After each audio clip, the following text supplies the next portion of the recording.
Welcome to From the Shed End, episode 77.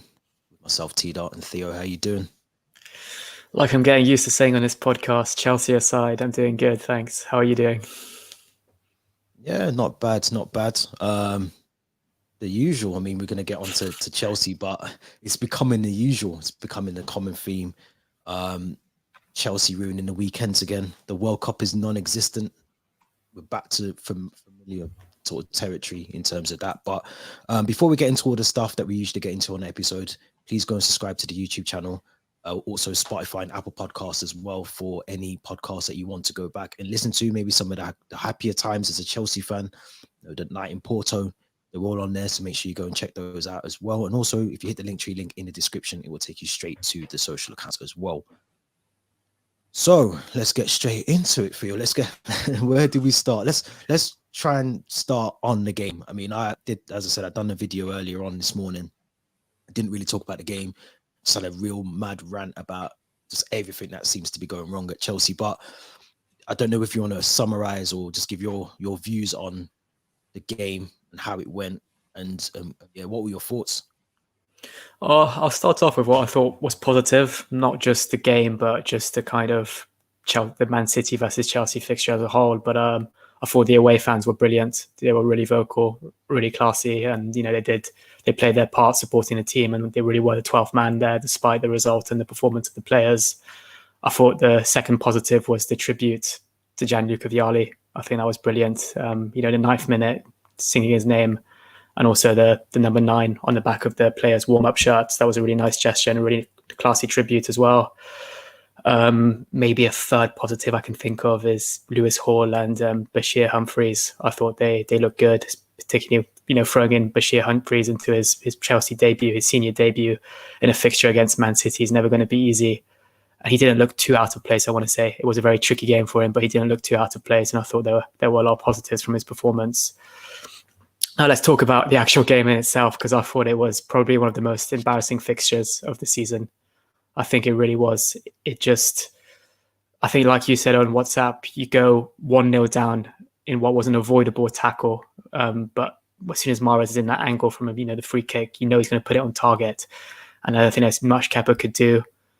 The second goal, the penalty, it was just clumsy from Havertz. It was just really clumsy. You could tell it's a striker trying to defend that ball. He just doesn't even know where he's closing his eyes. He's not looking at the ball. He's just throwing his arms up. And it was a silly free penalty to give away. Again, Kepa unlucky not to save that one because he got a hand to it and he seemed to psych the opponent up. But then this is what really frustrated me. You go 2-0 down, you expect a reaction, you expect a bit of something from the players, and this is what you told me on WhatsApp, which was very, very accurate and true. There was no fight, nothing from the players after going 2-0 down. You could just tell that we weren't looking like we were going to score, and if anything, Man City were going to get a third, a fourth, and maybe even a fifth. It just didn't really look like we were going to ever score. And how can you score when you don't even have a shot on target? I don't think we had a single shot on target in that first half. And the only shot I can think of in the second half was the deflected Mason Mount effort, which went out for a corner. And then it's shocking. And then I saw a heat map of how often we touched the ball around the pitch. It was just so focused around Kepa and the centre backs and the wing backs. Or the fullbacks. Not once was there kind of a marked red zone around the midfield area of the opponent's half of the pitch, which goes to show that we can't drive the ball up the pitch with our midfielders, and there's just no way that we look like we ever even penetrate into the opponent's box. I think there was a moment the players were on the edge of the City box, and then all of a sudden the ball ends up back with Kepa and Chalobah, Humphreys and Koulibaly. How do you expect us to score goals if we're just going to have all this possession? I know that's how Potter wants to play with a lot of the ball, but we're doing nothing with the ball. Absolutely nothing. It was shocking to see. I'll be honest. I don't think in years I've watched a first half as bad. I know Leeds United was bad, but I can't remember. I watched that game yesterday, and if someone asked me what the game plan was, what was our intentions going into, I don't know if the players just don't get the messages from Potter or whoever's delivering.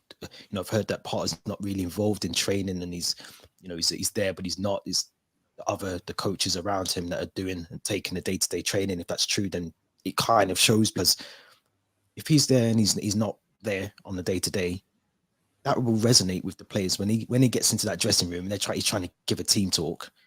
They're probably not even listening to him. The way they play, it's like they don't listen to the manager. Whatever they're told on a day by day training ground, at Cobham, they go on the pitch and it's almost like they just don't have a plan. There was no plan. There was no plan of attack. There was no transitions of the ball. There was nothing. We weren't even trying to work the spaces. I mean, at times, City were leaving space behind them to run into. There was nothing. It was nothing whatsoever. And this is probably, and I get what people are saying, and I'm sort of just still at that sort of I'm on the ceiling moment right now. So I'm just talking, and it's just coming out. But this is nothing from the players. There's nothing from Potter. I mean, I've been at games, you've been at games. Potter's just sat down, or he's just stood there. There's no animate, and you don't have to be an animated manager. You don't have to be the Mikel Arteta, walking halfway down the pitch, screaming at people. You don't have to do that, but show something, or trust the process is what I keep hearing. But there's no process to trust at the moment. There's no plan. There's nothing.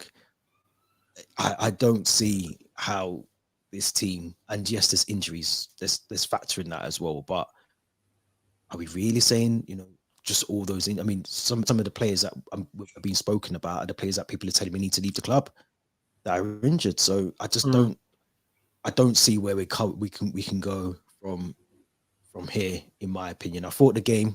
Sorry to touch on some of your points, but Humphreys looked really good. I thought he was a good, solid performance from him. Lewis Hall, I felt sorry for, because he's on that left side and there was no help for him. He had I think it was Mahrez, he had Carl Walker to cope with on his own. He was exposed. He should not have been that exposed. And I'm all for Lewis Hall starting, but it's unfair on him to expect him to play against the two players that he had to come up against Man City. So I just think it's poor. I think it's poor. It's, I don't know, man. Yeah, stick Potter in the shed. I mean, talked about Graham Potter, because he did change things at half time in that game. He took off Kovacic, and it shows how much I was paying attention by half time. But he took off two players, I think it was Kovacic and Havertz. Yeah. At half time. Didn't really change anything, but it's just, I mean, I'm going to ask the obvious question here, but does Potter have the right to still have the fans backing? I mean, the fans were calling for Thomas Tuchel yesterday, chanting for Roman Abramovich. I don't necessarily agree with that, because you back the manager that's in charge, and you got to give him time, is what I'm being told.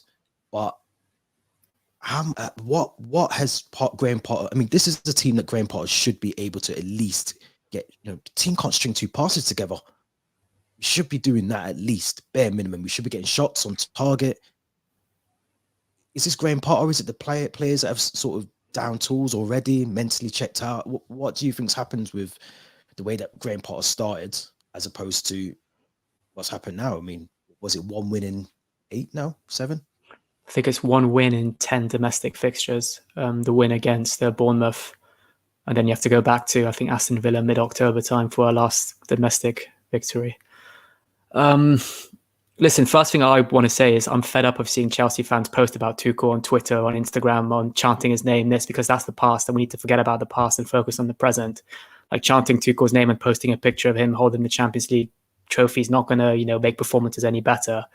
And what will make performances better is if we just kind of focus on what we can do to make, as Chelsea fans, or kind of players that we can look into that can make this current squad better. But I do agree with you. I want to back Potter. I want to give him a full season to kind of implement his, his style of play, his system. But there's just nothing there that's showing me that, it's to back the process or to stay optimistic. And like you said, we can't even put two passes together. Every single player seems to lose the ball, whether it's Jorginho, Koulibaly. I do want to give him the benefit of the doubt and say a lot of injuries have played a part. You looked at the 60 minutes we had with Reece James against Bournemouth, and all of a sudden it almost looked like we knew how to play football again. But then again, we can't be relying on a single player, and that's kind of the board's fault to not give him the backup options in the summer. We knew Azpilicueta, he looks weak on the overlap. He gets caught out of possession easily. The board decided to give him a new contract when the option for him to leave, as a hero and go to Barcelona was there in the summer. And I'll always have Azpilicueta as a legend for Chelsea. But when I see him play now, he just groans every time he gets run past, whether it's Kyle Walker or someone else. And he just doesn't look like the Azpilicueta we used to love and we've grown to adore as Chelsea fans. I've been reading that we could be linked for, I think, 15 million for this Croatian right back, which we mentioned on the previous episode. That's an option. But it just seems like every time we have problems, we kind of, the solution seems to be buy a player to fix it. We need to stop doing that because clearly, a lot of the players we signed in the summer haven't fixed our problems, whether that be Cucurella, Aubameyang, Sterling. If anything, we've just gotten worse. But I say we've gotten worse, but I genuinely think if it's Potter or Tuchel in the dugout on Sunday, maybe Tuchel loses 3-0 and Potter loses 4-0. It's a marginal difference. But Tuchel's not doing much better with the current squad he has and the current, crop of players. And until I see these group of players, playing for the badge like Gianluca Vialli would have, and I've seen a lot of players, talk about how fans talk about how Vialli would have been disgusted by that performance. And I think Frank Leboeuf said something similar, criticizing the likes of Mount, Jorginho, and those players. Until I see these players actually, show some hunger and some passion and actually play for the badge, then I don't think we'll be picking up any points anytime soon. So the players need a real good shake-up, but Potter's got to kind of, like you said, tactically, he needs to do something on the training ground or motivate them at half-time or be a bit more animated in a dugout. But until that happens, I just don't see any kind of reason to be optimistic and trust this process right now. And I think, a lot of Chelsea fans, just a quick comment there from the sports capital, just give him till the summer window. I've always said I want to give him 2 summer windows. I want to see what he can do in that process. But excuse me, but to get to that point, you've got to do something now. You've got to show me something now that you are the man to do that. He isn't doing it. There's nothing that. I mean, the post is Ollie. He reminds me so much of Ollie. I said it in the video I done this morning. There's nothing from. I mean, Potter 15th and 16th with Brighton. And I think he got a top 10 finish, 51 points. Is that really the blueprint we want to be following? I get the team that he had attacking football. He had the brilliant team with Trossard and Pascal Gross, and Lewis Dunk was brilliant for him. And they didn't have a striker. So there's the same problem he had at Brighton. He's now got at Chelsea anyway because they could score goals. That was one of the things that Brighton struggled with, goals. I just think of all the blueprints you wanted to sort of follow, and I'm talking Todd Bowley and whoever else has come in. You've got Man City's model. People saying, look at Arteta. To me, Arteta's model's not mature enough to even follow yet. We don't know if they're going to win the league. They could bottle the league and end up 3rd or 4th. So good model, but let's see it through first before we start clapping it and raving about Arteta's model. But you look at Liverpool's model, worked for a couple of seasons. They just didn't maintain it because they haven't got the recruitment in midfielders and selling Mane, and you could come off with Diaz and it could come off with Nunes. But Brighton's model's not one that strikes me as brilliant. They've done all right under Chris Houghton. It's not a model I think is really that good to get rid of Petr Cech, to get rid of Mina Granadskaya, to get rid of Bruce Buck immediately, not to leave them in charge temporarily for a period of time, which is what you would tend to do if you was coming into something new. You wouldn't get rid of all your staff and then bring in apprentices or bring in new people and say, right, you need to make sure you can get this done straight away. That doesn't work. So the recruitment, I mean, we spent 360 million already. And I'm still hearing people say to me, we've got to bring in players. Just spent 360 million since Bowley took charge. He hasn't been here a year. It's worrying. I get that players need to leave. There's talk about Mason Mount getting a new contract. I'm going to be honest, I don't think Mason Mount is Chelsea level. He's a Cobham graduate. I love him, but he's not the level that we need because he's not. We talk about Cobham's finest. Reece James, Cobham finest when he's fit. Mason Mount, I don't. If you ask me what's his best attribute, I couldn't tell you. What does he do? Kai Havertz. What does Kai Havertz actually do?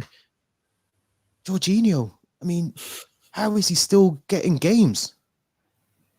How can he get a game above? And I'm lost for words. I really am. I don't understand how. And I like Jorginho. I think he's brilliant. He's been a brilliant player for us in and out, but they're not consistent. And we've always said this team needs consistency. It needs quality and depth, and it needs consistency. And it hasn't got either of those things at the moment. Who's our best player? Thiago Silva, nearly 39 years of age. Who else is who else could be put in a top 5 of best Chelsea players this season? There isn't many. I don't think who else could be put in there. There isn't anyone. I'd honestly put Kante simply for his first half against Tottenham, and then Reece James for the goals he contributed and the assists. But Kante's been injured since August.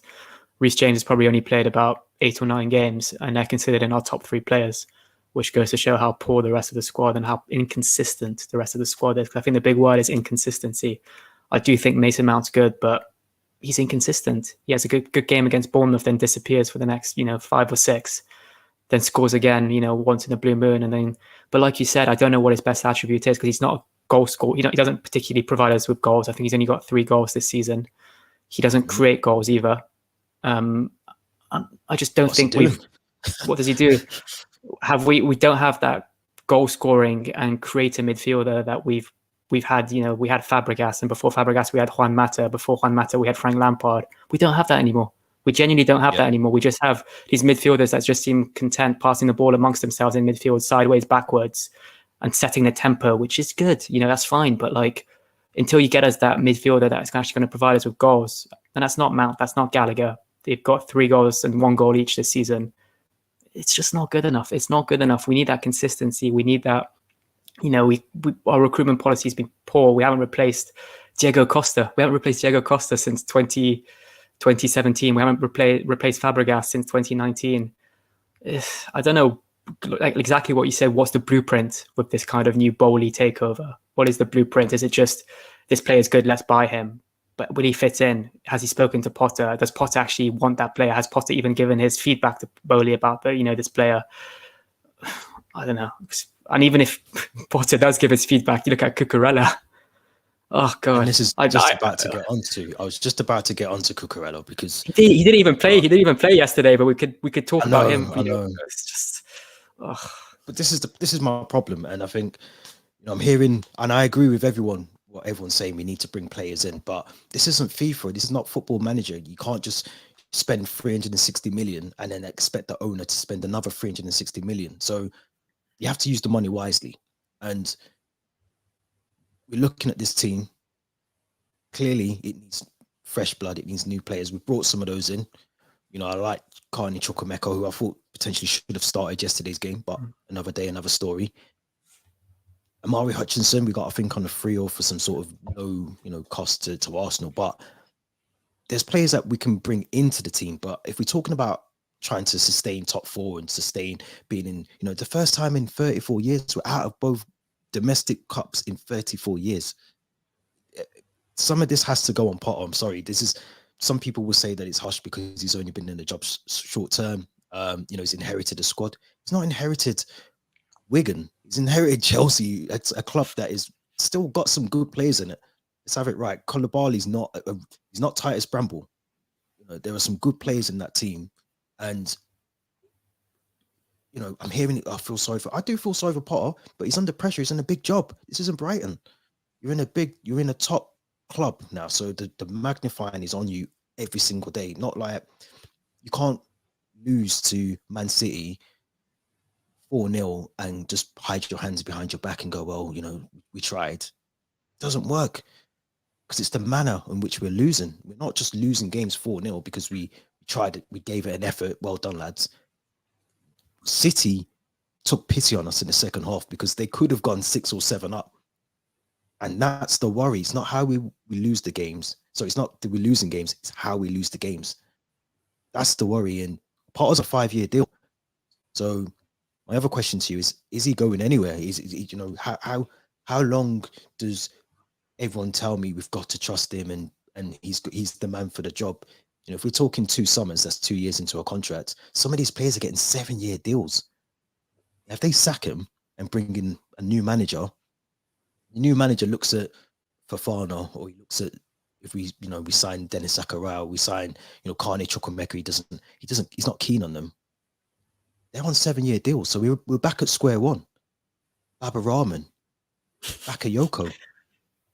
We're back there because we're on these Barkley. We're on these big deals. They're going to be taking a wage. Now Mason Mount, who's meant to be getting 300 grand a week soon, if he signs a new deal, where does he? Who's going to take him for 300 grand a week?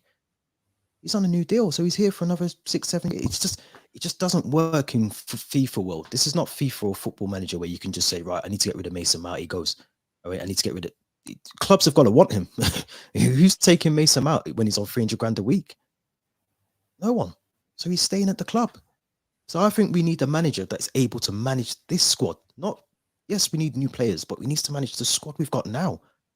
And if you can't do that, then we're in trouble, a lot of trouble, in my opinion. But yeah, so I'm just ranting. This is a ranting episode, but I just feel that we've set ourselves up to fail, not just with Potter, but how Todd Bowley's handled certain situations, giving him a 5-year deal. Could he not have just offered maybe an 18 with the option to extend? I think Tuchel has something similar. Frank Lampard had quite a short-term contract, and there was an option to extend, I think, as well. Would that not have made more sense? Really locking someone down for 5 years that's not really had a club at the top level, not really played in the Champions League, hasn't won any domestic stuff. It seems a bit, trust the process, I'll do it. But when shit hits the fan, I just want everyone to know that we could be out of the top 4 for a very long time in a couple of seasons, So it's a tough one, but give me your assessment on Potter. Sorry, I'm just ranting, but give me your assessment on where Potter goes from now. Obviously, he's got transfer window open now. He's got a 5-year deal. Is it right that fans are sort of questioning, is he the right man for the job? I think as fans, we're always entitled to our opinion, and we should be questioning the manager. But like I said before, I just don't want to see these comparisons to Tuchel and to the managers we've had in the past, because he's not a Tuchel, he's not a Antonio Conte. He's never won a big trophy in his career, I believe. And I do think, like I said, I do think he's a very likable guy. But in football, there's more to being a likable person. You have to have that winning mentality. And like we've spoken about so much, there were those comments post-match about the lads gave it their all. I thought, the lads turned up today, but we weren't lucky. He's a meme, and rightly so, as he compared to Ole. And I do think it reminds me a lot of the Moyes appointment with Manchester United in 2013 after Ferguson. And that didn't end up well. That he got sacked in April, I believe. I do, like I said, I do think that if we sack him, we bring someone else in, it's just going to be a merry-go-round. The same cycle we've been going on for God knows how many years, and unable to keep a manager for more than 2 years. So I do agree with the sports capital. I want to give him at least the summer window. And by giving him that, I expect us to finish maybe 7th or 8th. And then, not qualify for any European football, maybe get Conference League if we're lucky. But even, I say lucky, I don't want Conference League. I'd rather not have it.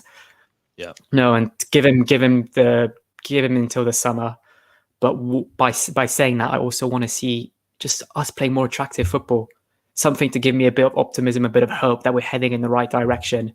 There is maybe a 2023, 24 season with Graham Potter to look forward to. Because right now I'm just not seeing that. The games against City, well, we haven't scored. We haven't scored against City since the Champions League final in 2021. The game against Nottingham Forest, I think that's one that almost pisses me off more than the City games, because we go 1-0 up and then we just invite Forest back into the game. And this is Nottingham Forest. This is not Manchester City. This is Forest, a team that, in the bottom 3. And if anything, I was expecting them to score a second after Serge Aurier scored the equaliser.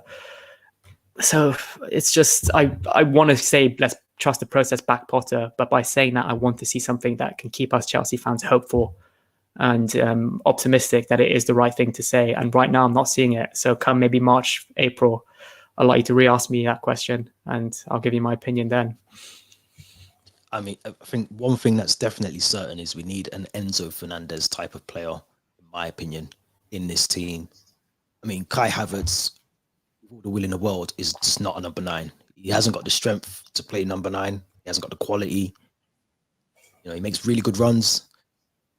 But if you could tell me, would I play for Fofana, who I saw a glimpse of yesterday and felt he actually done more than Kai Havertz when he came on.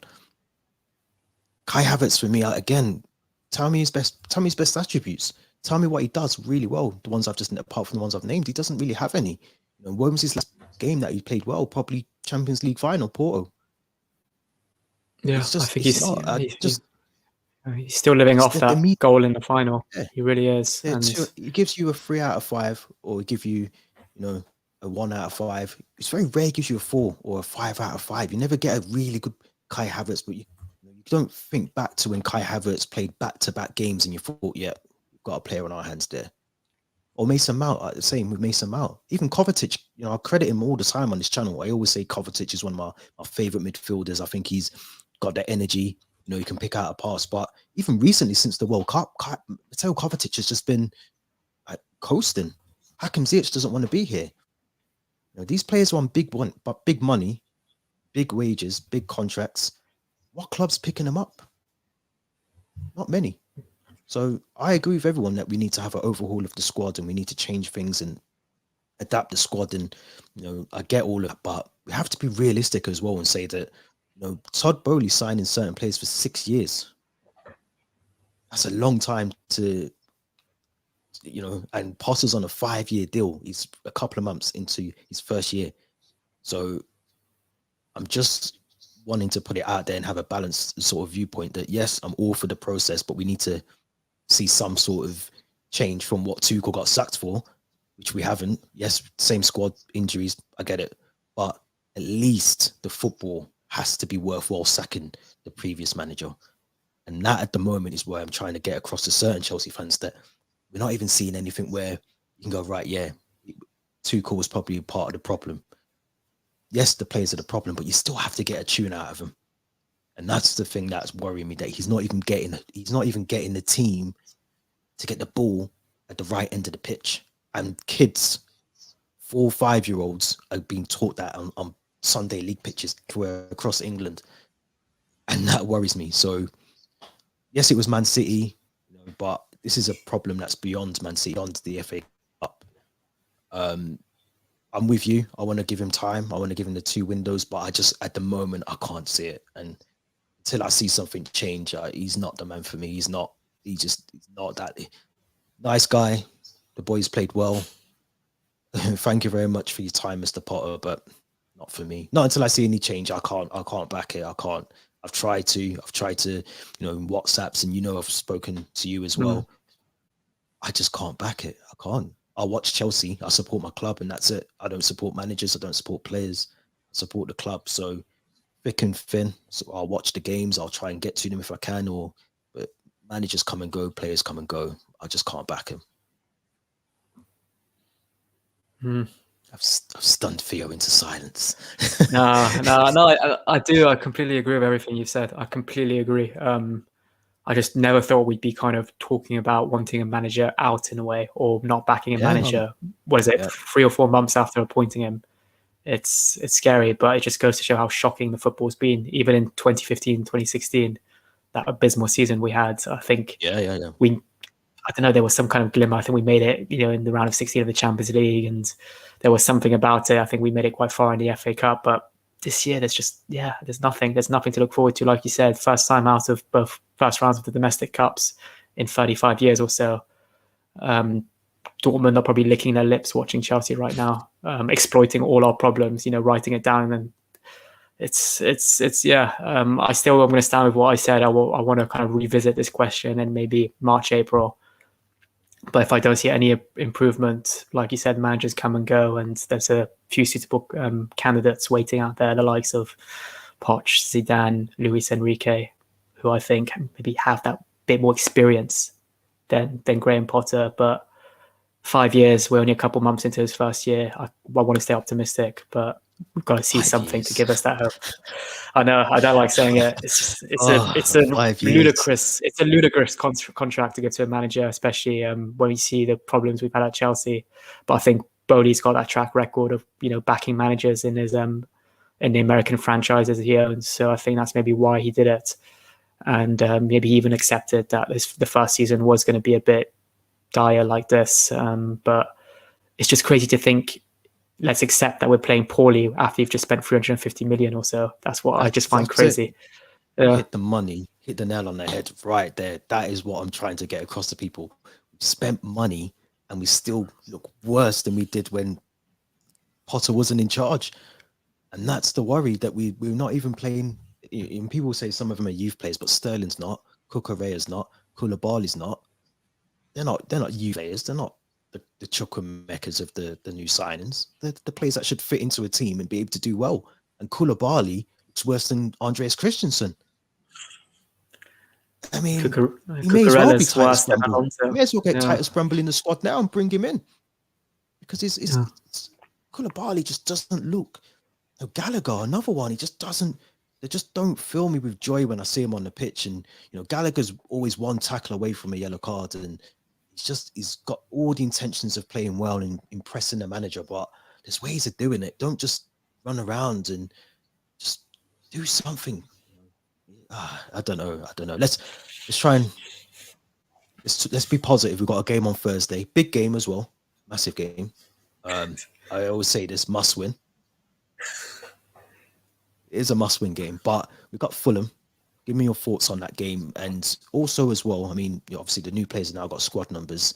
One thing I do want to quickly raise though is there was talk this morning that Fofana may still go out on loan, which is kind of backing up what you said to me over the weekend.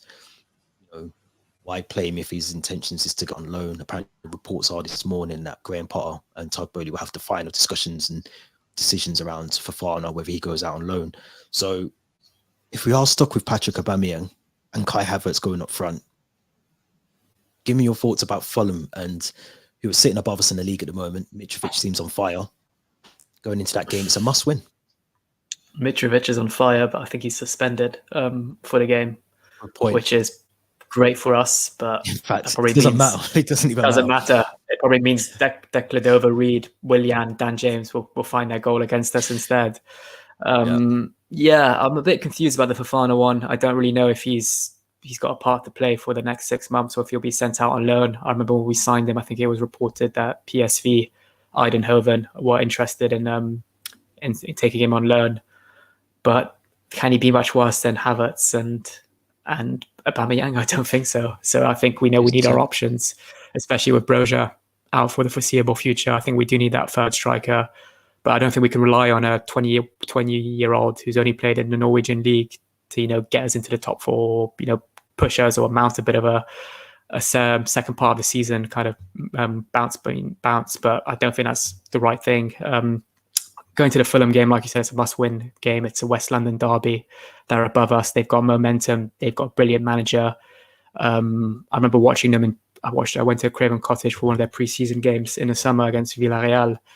And they were poor. They were really poor. But then I think a lot of their signings have now clicked. I think it's Palhinha, their midfielder. Willian's playing some brilliant football. Their goalkeeper led us, having a brilliant season after, warming the bench last year at Arsenal. I think they'll be up for it. And they're probably the favourites going into this fixture. And I think, we used to say last year, we don't know which Chelsea will turn up. It could be the one, that played Real Madrid and had that brilliant game at the Bernabeu. Or it could be the one that we're getting thumped by Brentford. Whereas this year, we know what Chelsea's going to turn up. It's this lackluster Chelsea that will have 70% of the ball, but not a single kind of shot on target, or not a single kind of, penetration into the box. And I think our XG against City, I think you sent it to me, was 0.1. And then in the first half, it was 0.0. How can you score goals if your XG is that low? I mean, I'm not a stats master or Statman Dave or anything like this, but it's abysmal. It's abysmal. And I think, I'm not optimistic. I go into Chelsea games now with this mentality of, we're going to lose, but let's just hope we pick up a point or something happens. But that's not right, That's not right. We were only winning the Champions League a year or two ago. We were in the top four last year. We're still playing Champions League knockout football in February, and now we're expecting to lose against Fulham. It's not right. It just doesn't sit well. But I'm expecting a really tough game, nevertheless. I'll be honest. I'm worried, because I think if we lose this, and I think it might be, it's Crystal Palace and Villa who's sitting below us. Now, if they win their next 2 games or their next game, go above us. That means we'll be, I think, 13th or 12th in the league. Now, not just the league position, but mentally for the players, for the manager. That's tough when you're sitting in the bottom half of the table. That you mentioned earlier around, potentially getting at best, Conference League football, even missing out on that. But I think once you're in the bottom half of the table, there's teams down there that are literally fighting to get out of the bottom half themselves or move away from relegation, who will be up for those games. If they see Chelsea down in that bottom half of the table, they'll be up for games. They'll be thinking this is our time to strike while the iron's hot and try and get get involved. But Chris is asking to get involved. I don't know how to do that. Is it a case of me just posting the link in? Not sure. Give it a go. Come and have you say, Chris. The link should be in there now. But yeah, I just think if we lose to Fulham mentally, what does that do to the players? What does that do to the manager? It's a big game, and you said Mitrovic is out, but you can bet your bottom dollar Willian might just. It's just sod's law, isn't it? So Willian comes in and does a good job. But yeah, I'm just like you now. I think I've checked out for this season. I'm hoping for a win, but I just the XG, I just don't know where it's going to come from. I really don't. But let's quickly ask Chris what his thoughts are. Are you there, Chris? Well, yeah, what's going on, lads? How are we? Not too good, bad, thanks, Chris. How you doing? Well, I'm annoyed still because I just don't see the direction. And I mean, we kept getting told that it's a long-term vision, it's a long-term project, but at the same time, you look at the situation at the moment. Is that what the players are hiding behind? Is that what Potter's hiding behind? Because what are we just going to what? Do we just give up now? No, that's not good enough for a club like Chelsea. And look, I'm going to be honest. I never wanted Potter at the start. You'll never ever find me saying I wanted Potter in. But I understood that it was going to be a new direction. But at the same time, I'm pretty sure the owners could have appointed a manager with experience at the top level and with the capabilities of handling pressure. Now, of course, Potter's not ever had a track record of that because if you go 7 games winless at Brighton, with all due respect to Brighton, you're not under pressure. You go 7, look at it now. Look at one win in 10 games at Chelsea, and people are calling for his head. It's totally different expectations. And I seen today a statement saying that the owners are going to give him time, and the owners are going to give him. They what is it? They're confident that he can turn the club's form around. I'm not. I'm really not. And the players. Look, I'm not just saying it's all Graham Potter, by the way, but I think it's a mixture of 95% of the players are a joke at Chelsea. Yeah. But at the same time, though, that doesn't excuse the fact that certain managers have came in, like the Tuchels, like the Lampards that had a transfer ban, and still got the best out of the players. And Potter and his backroom team, they are not getting the best out of the players. And Bowley, going forward, he needs to start letting people that know football start making the decisions. It's an absolute shambles, lads. And to be honest, this guy, in my opinion, is going to be given a window, and he's going to be given a window, but then I reckon this time next year, he's not going to be there. And it's just going to be a waste of time, this whole talk about a long-term vision, when we need someone now that can handle the majority of the deadwood we've got. And Graham Potter, I don't even think the players are playing for him. I don't think they respect them enough to turn it around. It's a shambles. Who would you get in, Chris, if he gets sacked? To me, you mentioned Luis Enrique, Zinedine Zidane, Mauricio Pochettino's out there as well. But I mean, this has to be a long-term project. And I agree with you. I don't think Graham Potter for me would have been my first choice appointment at all, because he's just not. What's he? What are we using as a benchmark as Graham Potter is the guy to do this job? It's a massive job. You've got to get rid of deadwoods. You've got to bring in new players, get them playing well, and still effectively retain top 4 status as the club. So who comes in? I mean, who would you bring in? Look, I think, in these situations, I think it's more a case of thinking logical. And in this moment in time, if you get a manager in, it's going to be the same situation. So instead of getting a manager in now, let's face it, the season's done. The season was done in September when we got rid of a world-class manager. So, in my opinion, what I would do, I would keep Potter to the end of the season. I would sack him then, and then when we get a manager in, my choice of manager would be like an Enrique, but then I'm looking at managers like we've had before, as in Conte, and people are going to say he's not a long-term manager, but Conte has been proven that if you back him and you give him money, he's going to get you results. And I don't like how people are judging his performance at Spurs, because, like, let's face it, it was always a big mistake him going there.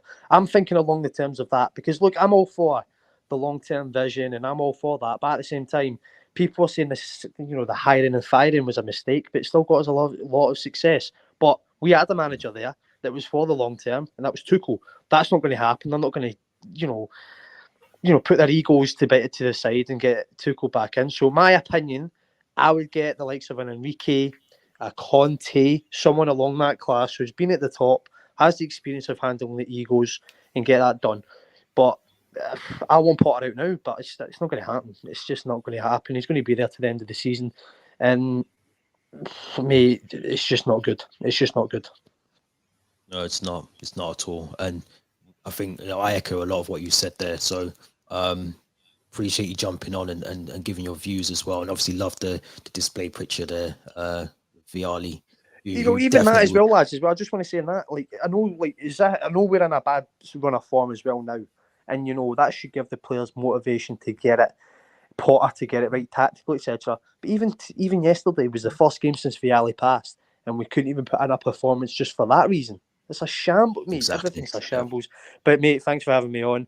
Thanks, Theo, for listening, mate. And yeah, up the Chelsea. Can't wait for the fantastic season ahead. Woo woo. No Cheers, Chris. Chris, thanks for joining. But yeah, I agree with a lot of what Chris said. A lot of good stuff there. But let's get back to Fulham before we wrap up. Let's get your predictions in. I don't think should we even do a prediction. I mean, we could predict them; it'd be totally different. But I've rather than a scoreline, I think we just need to see a better performance. We need to see some actual tactical awareness from every single player on that pitch and doing something with the ball instead of backwards, sideways passing back to Kepa. We need to see something from now until the end of the season. And I think predictions, you could predict until the cows come home, but until we see something in terms of results on the pitch, it doesn't really matter, does it? We just need to see the performances. Completely agree. Yeah, I mean, it's all good giving predictions, but like I said, if we can't even touch the ball in the opposition's penalty box or mount something better than a 0 XG, then we're not going to get any goals. So if you were to get predictions, it'd probably be something to Fulham and nil to us. Get the ball in the other end. Yeah, I think we should give predictions for shots on target this time instead of score lines. Yeah. That'd be a good start. But yeah, it's a must win, like we always say, and I'm worried, like you said. You say we've got a game to look forward to on Thursday. I'm not looking forward to watching Chelsea anymore. It's really, and it pains me to say that. But we just got to hope for the best. And I think once we maybe get one win, it should give us a bit of momentum and confidence to get some more wins. Until obviously we get our injured players back. I think Loftus-Cheek's back in training. I think I might have seen that Chilwell's back in training as well. I think every day that goes by is a day closer to Reece James coming back and being fit, if he can stay fit. So yeah, those are some things we have to kind of try to stay optimistic about as well. Not to end the episodes on a downer, but Christian Pulisic is out for a couple of weeks now as well. So as much as we're getting players back, we're also adding to the injury list at the same time as well, which is a downer. But like you say, let's try and stay positive. I've had my second free possession in one day, so I feel a bit better. But guys, if you're listening or you listen on the audio version, make sure you hit the Linktree link in the description. That will take you to all the social accounts as well. Don't forget to subscribe and smash the likes as well. And again, anyone who's interacted with the channel today, thank you very much for doing so. Theo, as always, thank you very much for joining. Positivity from yourself has definitely calmed me down from yesterday, so thank you very much for that. Episode 77 from the Shed End. Until next time, thank you for watching and stay safe.